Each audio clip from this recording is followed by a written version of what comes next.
Well, welcome into this week's Degrees of Science. Whether you have kids that play organized sports or you just try to work out to stay in shape, sports injuries are something, unfortunately, that we deal with. And today we're going to talk a little bit about the science of sports injuries. Today we're talking with Dr. Laura Irvin. She's a primary care sports medicine physician at Baylor Scott & White Southwest Sports Medicine. So, Dr. Irvin, I guess first off, what are some of the common sports injuries that you all deal with?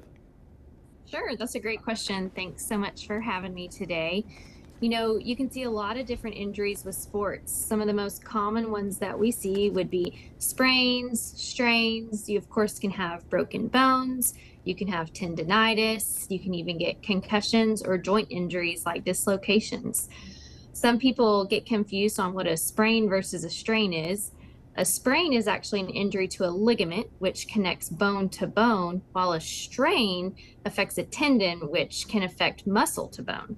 Somebody that sprains their ankle or strains a muscle, when does it get to the point where you should go see a doctor about something like that?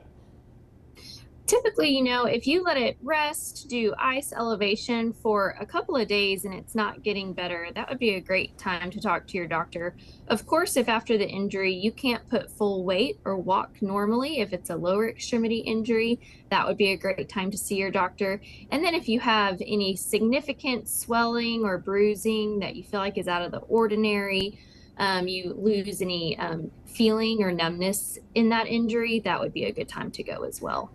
So y'all deal with a lot of sports plus just your everyday people working out. Are there certain activities or sports that are a little more prone to injuries?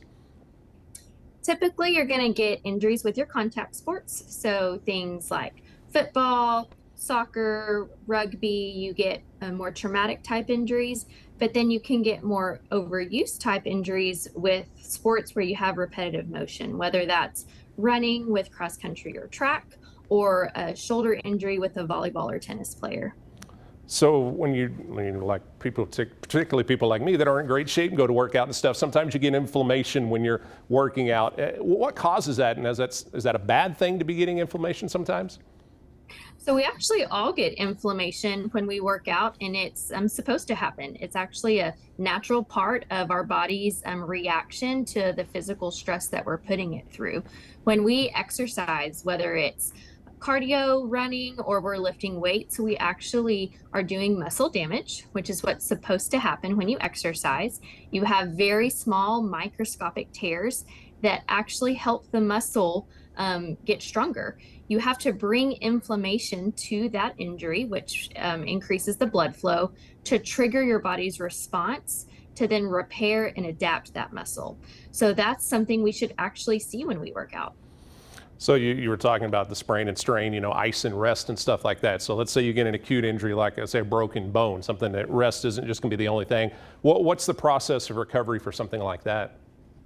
So a broken bone or a fracture, because those two are actually the same thing, you're going to have several different stages and typically a much longer time frame than your typical sprain or strain. When you break a bone, you will have stages of inflammation, repair, and then remodeling. So you will still have that inflammation from that injury, that increased blood flow, and then you'll have something called a callus form around the fracture site, which starts out soft and then becomes a hard bony callus to help heal that fracture. That is typically going to take about 6 to 8 weeks with proper treatment for a normal type of fracture or broken bone. Your bone will then remodel over a long period of time to look its normal shape again.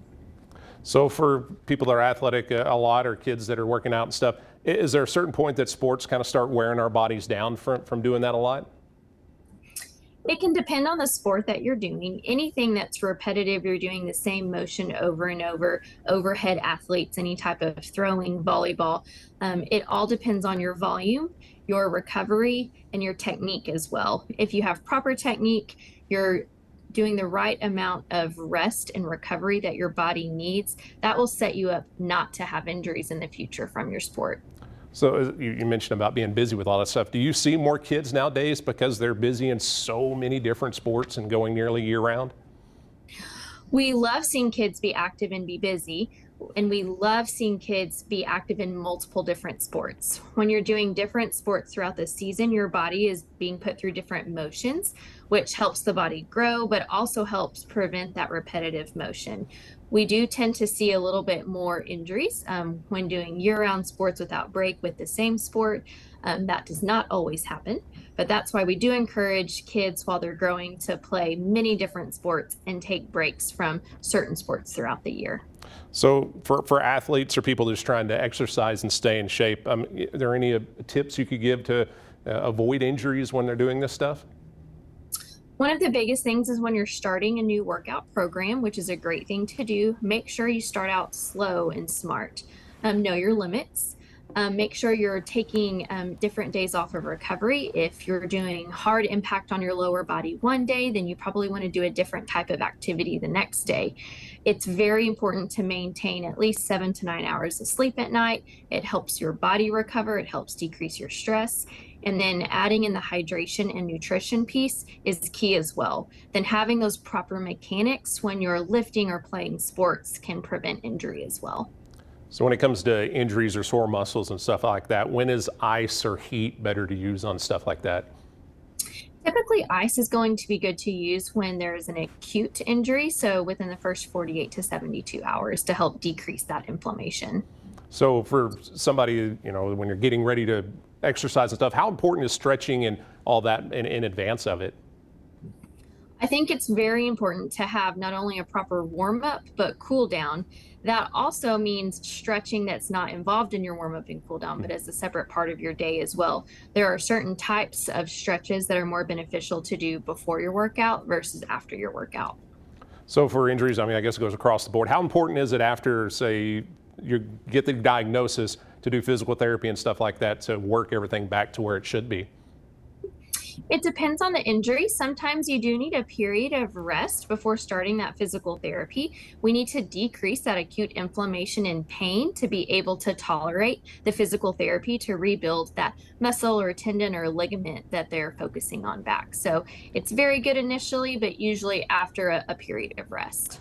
I'm guessing you have to wear a lot of different hats for the different random injuries you can get, from concussions to sprained ankles to broken bones and stuff like that. I'm guessing keeps you all busy.